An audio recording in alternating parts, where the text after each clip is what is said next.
Hello everyone. हम लोग last class में वेक्टर का एडिशन देखा, मोर देन 2 वेक्टर कैसे ऐड कर सकते हैं। और आज के क्लास में हम लोग समझने वाले हैं डॉट प्रोडक्ट क्या होता है, that is also call scalar product. So dot product क्या है उसके बारे में हम लोग समझेंगे। डॉट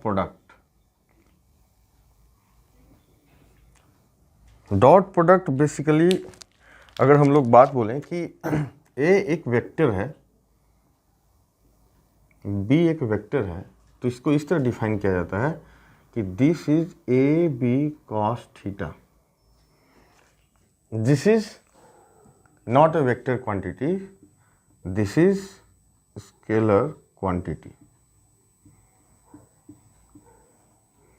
और बी कॉस थीटा क्या है? अगर मैं इस तरह बोलूं कि ए एक ऐसा वेक्टर है, बी एक ऐसा वेक्टर है, इसके बीच का एंगल थीटा है, यानी स्मॉलेस्ट वन।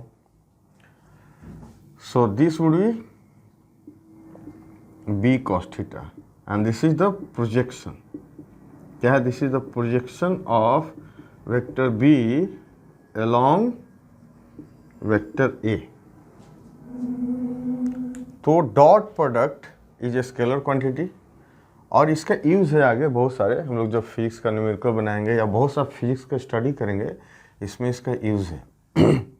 इसका मीनिंग ये होता है, इसको अगर थोड़ा सा हम लोग लैंग्वेज में समझने की कोशिश करें तो दो वेक्टर का प्रोडक्ट जब किसी एक वेक्टर का प्रोजेक्शन दूसरे वेक्टर के डायरेक्शन में लेते हैं और दोनों को मैग्नीट्यूड को मल्टीप्लाई करते हैं। बात समझो, यहाँ पर ए वेक्टर क्या है जो कि यहाँ पर समझो, basically this is mod of a, this is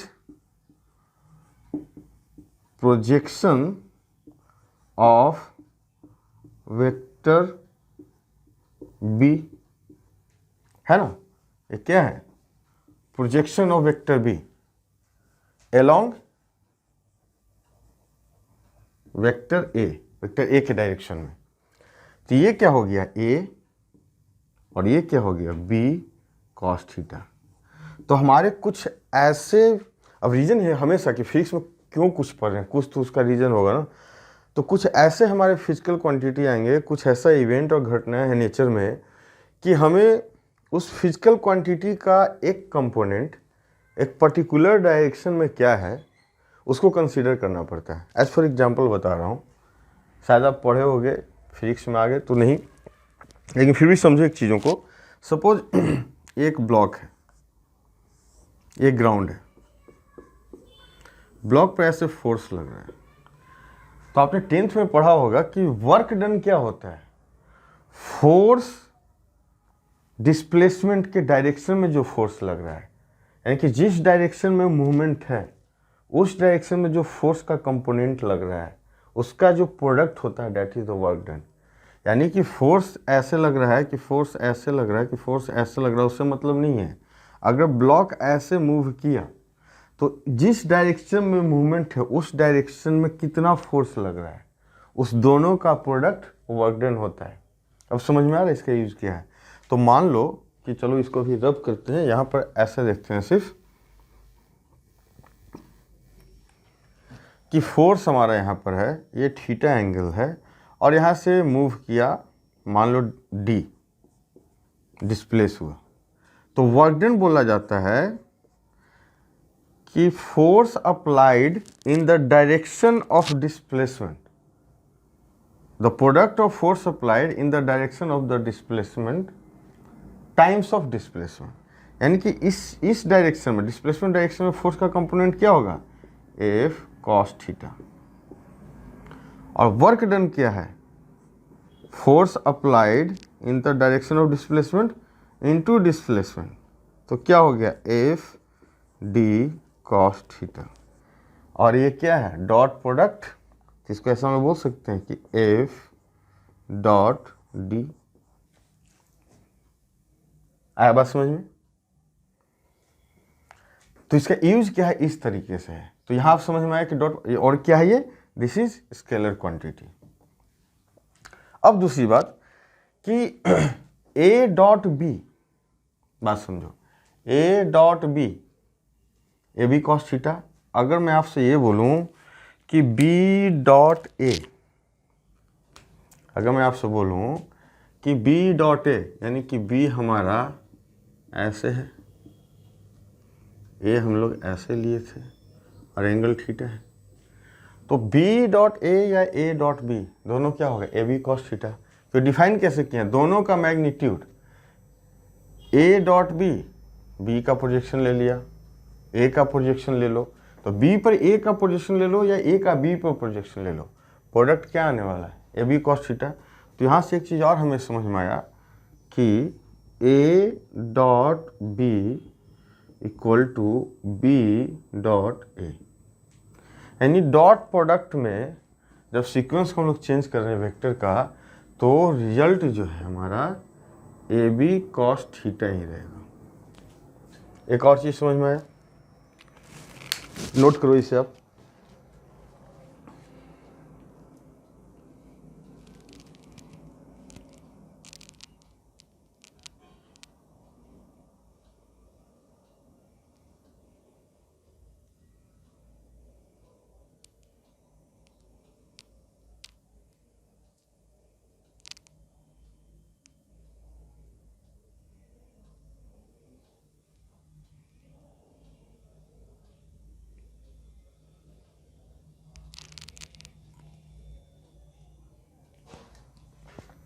चलो इसको रब करते हैं और देखते हैं आगे। तो ए डॉट बी क्या है, यानी डॉट प्रोडक्ट क्या है, ये समझ में आ गया। डॉट प्रोडक्ट क्यों पढ़ रहे हैं, थोड़ा सा आइडिया लगा कि इसका क्या इंपॉर्टेंस है हमारे फिजिक्स में, कैसे यूज़ करेंगे। तो पहले हम लोगों ने जो पढ़ा है वेक्टर का, जो हमने दो वेक्टर के बीच जो रिलेशन था, वेक्टर की जो प्रॉपर्टी था, यूनिट वेक्टर था, उस सभी चीज़ों को थोड़ा सा यहाँ पर हम लोग देखेंगे। कंपोनेंट, रेजोल्यूशन ऑफ वेक्टर क्या था, और थोड़ा सा हम लोग डॉट प्रोडक्ट में उसका यूज़ करके देखते हैं कि कैसे डॉट प्रोडक्ट दिखता है। ठीक है, तो यहाँ पर हम लोग ए डॉट बी प्लस सी, दो वेक्टर का एडिशन और डॉट किसी थर्ड वेक्टर से करें, तो बेसिकली आप इसको a dot b plus a dot c लिख सकते हो। प्रूव भी कर सकते हो, कोई बड़ी बात नहीं। ए को आप लिख देना सिंपल, एक्स आई प्लस ए वाई जे प्लस, चलो बता दे रहा हूँ, आप लिख लेना, ऐसे कर सकते हो, ए एक्स आई प्लस ए वाई जे प्लस ए जेड, सपोज ये तीन डायरेक्शन में के लिख के करोगे, रिजल्ट ऐसा आ जाएगा। ठीक है, चलो उस पर हम लोग नहीं जाते हैं डिटेल में, फिलहाल बस इतना समझो कि इस तरह से रिलेशन है डॉट प्रोडक्ट, तो इस तरीके से आप लिख सकते हो। दूसरी बात कि अभी हम लोगों ने पढ़ा कि a dot b, dot product क्या है, ए बी कॉस थीटा, यानी कि a dot b dot product का जो वैल्यू है किस पर डिपेंड कर रहा है, थीटा पर भी कर रहा है, यानी एंगल बिटवीन टू वेक्टर। तो मान लो कि अगर हमारे पास एक ए वेक्टर ऐसा है, दूसरा बी वेक्टर ऐसा है, दोनों के बीच 90 डिग्री है, तो cos 90 क्या होता है, 0। यानी कि इफ टू वेक्टर्स आर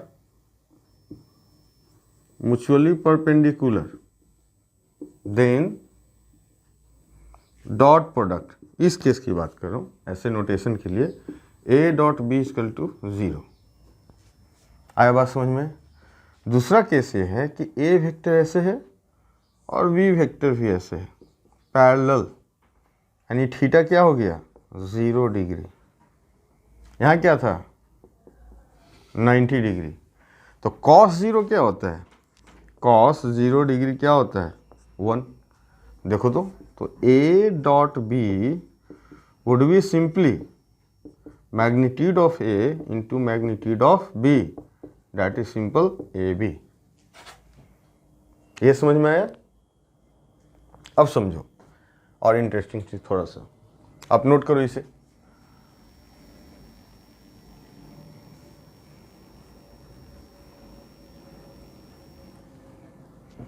आपने क्या देखा था, vector i vector j and vector k क्या है? एक्स एक्सिस के along unit vector, y axis के along unit vector, z axis के अलोंग यूनिट वेक्टर, मतलब जिसका मैग्नीट्यूड 1 हो and direction would be along x axis, y axis and z axis. Okay, vector तो ये भी है लेकिन मैग्नीट्यूड 1 है। तो अगर मैं आपसे ये बोलूं कि dot product of i into i, बात समझ रहे हो? यानी एक्स एक्सिस ऐसे है, आई है, आई है, इन दोनों के बीच एंगल 0 हुआ तो क्या हो गया? 1 आएगा। नहीं समझे? आई इंटू आई कॉस 0। आई का मोड क्या है? यहाँ हमने दिखाया था ना, ए का मोड 1 इंटू 1 इंटू 1। तो कभी भी दो unit vector, same unit vector का डॉट प्रोडक्ट हम लोग लेंगे, उसका क्या आएगा? Value 1। So I into I, J into J is 1 and के इंटू के इक्वल टू 1। कोई दिक्कत? ये बहुत इंपॉर्टेंट चीज़ है, याद करने की जरूरत नहीं है, आप समझो बस। डॉट प्रोडक्ट समझ में आया ना, बाकी ये सब दिख रहा होगा। अब इसको थोड़ा सा और हम लोग चेंज करते हैं। अभी हमने आई, अगर दो unit vector, different unit vector co dot product निकालें तो कैसा दिखेगा? समझो आप, आई जे से करें तो आई और जे के बीच क्या एंगल है? 90 डिग्री। समझो, सोचो था, दिमाग लगाओ। अगर मैं आपसे बोलूँ कि आई ऐसे है और जे कैसे है? ऐसे, इसके बीच क्या है? 90 डिग्री। तो अगर मैं आपसे बोलूँ कि आई डॉट जे, आप क्या बोलोगे? कि आई जे इंटू कॉस 90 डिग्री, और दिस इज क्या होता है? 0। तो ये क्या है? 0।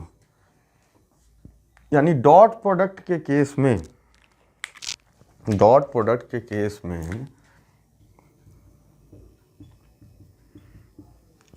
सेम यूनिट वेक्टर का डॉट प्रोडक्ट निकालेंगे 1 आएगा। बाकी जितना भी है कॉम्बिनेशन, यानी कि I dot J, J dot I, J dot के डॉट जे,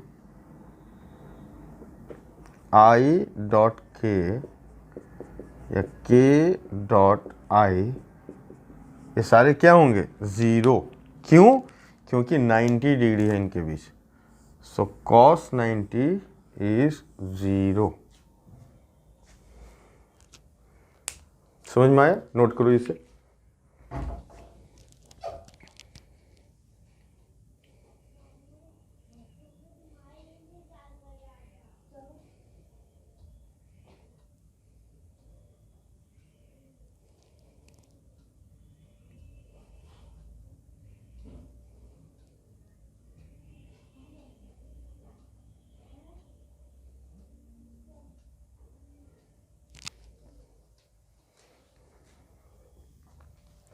नोट कर लिया?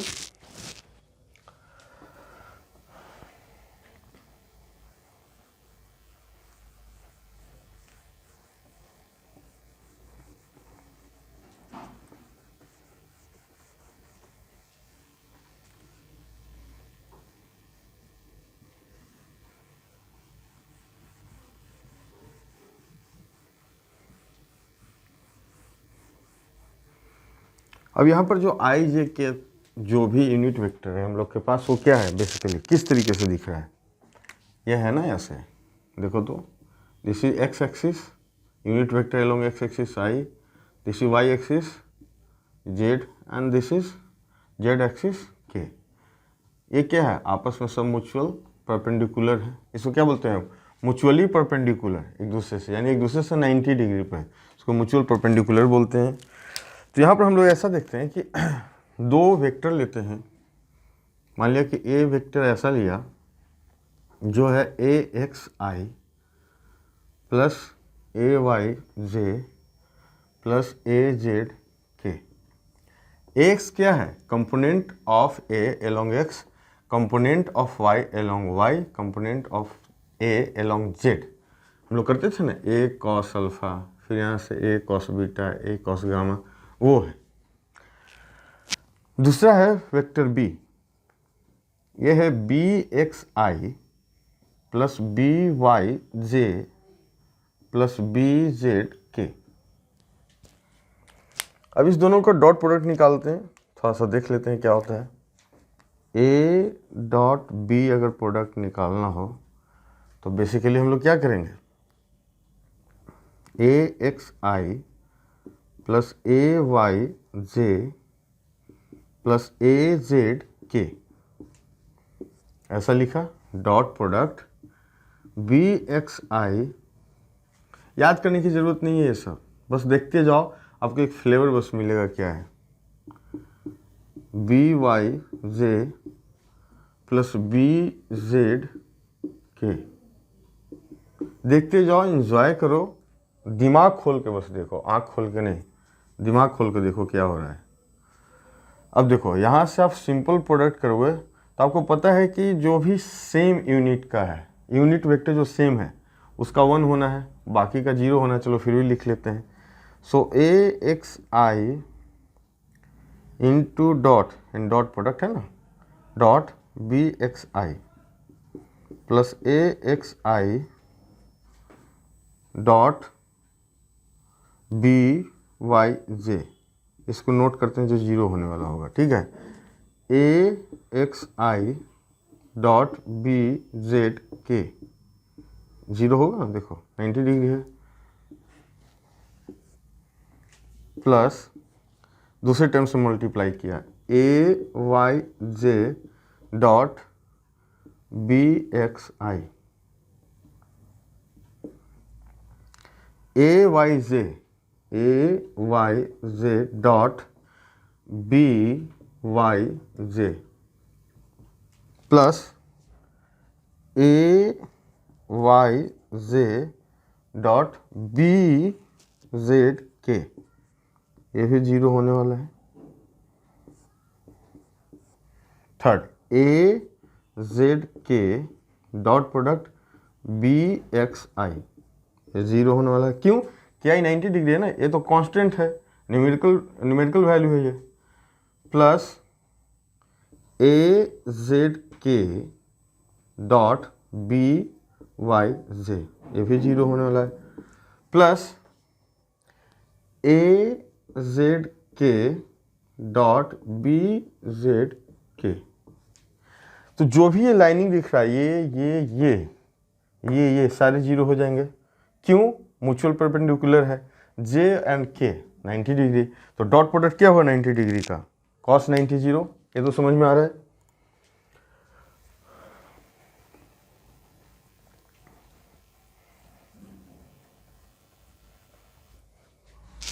तो यहां से आपको ये मिला कि ए डॉट बी अपने पास क्या आ गया, a x b x i dot i 1 plus a 0 a 0 a 0 a फिर 1 जे डॉट जे 1, तो ए वाई बी वाई, बाकी ए 0 a 0 a 0 A 1 A Z B Z. तो आपको ये समझ में आया कि दो डॉट प्रोडक्ट दो वेक्टर का अगर लें, उसका एक्स कंपोनेंट हम लोग को पता है, एक्स कंपोनेंट भी पता था ना, एक्स आई ऐसा ही था ना, a equal to a x I plus A Y J plus A Z k. दूसरा क्या था, बी वेक्टर बी एक्स आई प्लस बी वाई जे प्लस बी जेड के। देखो आप, a x b x, a b का x component, a b का y component and a b का z component का जो प्रोडक्ट है that is the dot product. बताया है सिर्फ आपको देखने के लिए, समझने के लिए, डरने के लिए नहीं, और ये याद करने के लिए नहीं, ठीक ना, याद करने की ज़रूरत नहीं है। जब ये प्रोसेस देख चुके हो तो दिमाग में आ चुका हो कि डॉट प्रोडक्ट कहाँ 0 होता है, कहाँ 1 होता है। जहाँ 90 डिग्री है वो 0 होने वाला है, 0 डिग्री है 1 होने वाला है। यहाँ से आप देख के समझ चुके हो। हाँ, भले आप न्यूमेरिकल करते हो फीड हो जाता है ऑटोमेटिक, वो अलग बात है, लेकिन इस बात का टेंशन नहीं लेने कि नहीं याद करना है, अरे डॉट है 2 ऐसे तो हम याद करके बहुत कोई ज़रूरत नहीं है उसकी। ओके, नोट करो आप।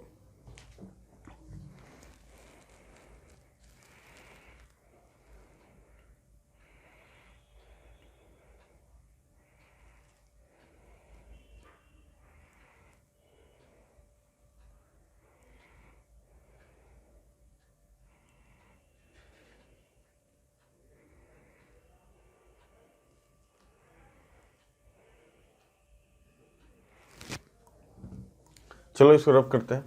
एक क्वेश्चन देखते हैं छोटा सा, उसका डॉट प्रोडक्ट बहुत हद तक हम लोग को समझ में आ चुका है डॉट प्रोडक्ट क्या है।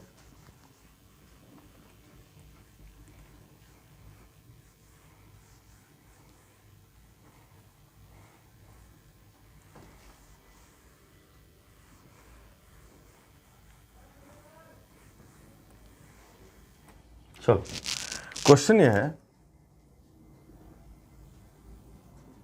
कि एक ब्लॉक दिया हुआ है, इस पर फोर्स लग रहा है ऐसे 5 न्यूटन का, लेकिन मूवमेंट हो रहा है इधर एंड डिस्प्लेस इस डायरेक्शन में हो रहा है। पास में ये ब्लॉक है, ये ग्राउंड है। मान लो ऐसा हो सकता है, उसके अंदर नहीं जाते, मान लो कि फोर्स ऐसा लग रहा है डिस्प्लेस इस तरफ हो रहा है। आपको वर्क डन निकालना है। वर्क डन, वर्क जो होता है एफ डॉट डी, डिस्प्लेसमेंट। अब क्या होता है कि जब फोर्स लग रहा है तो ये डिस्प्लेस हुआ 5 मीटर बैक।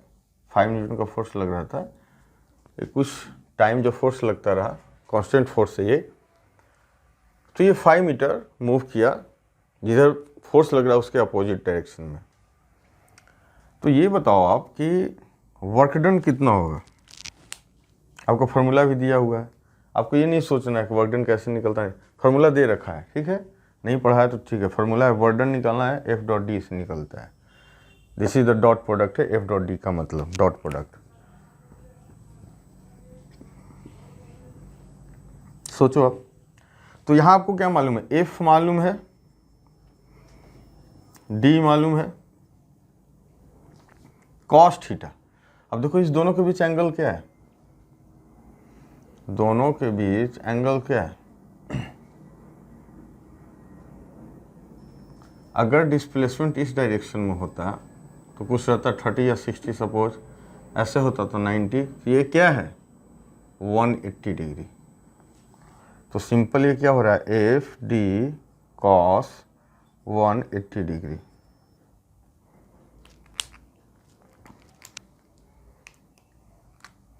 एफ क्या है 5 इंटू 5 और कॉस 80 -1, सो -25 जूल। अब जूल क्या नहीं है इस पर ध्यान मत दो आप, -25 यूनिट का वर्क हुआ। सपोज क्वेश्चन देने का मेन पर्पस ये था कि वर्क डन नहीं निकलवाने का, मतलब एंगल भी क्या क्या पॉसिबिलिटी है एंगल का, तो 0 यहाँ 180 भी हो सकता है। और आगे पढ़ोगे कि आप समझ में आया कि फोर्स लग रहा है फिर भी वर्क डन निगेटिव हो रहा है, वो बात की बात है।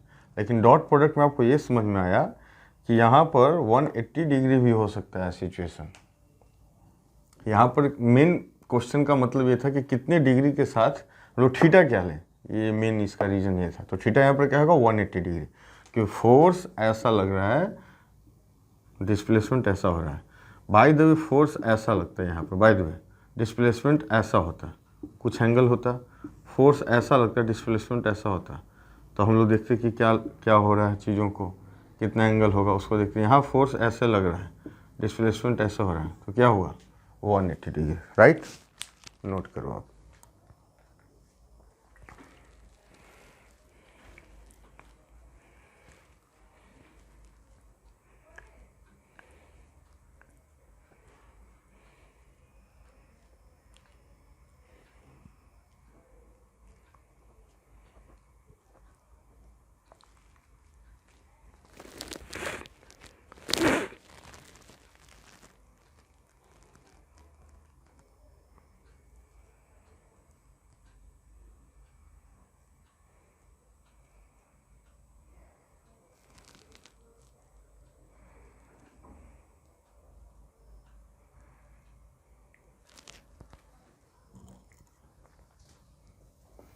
ठीक है।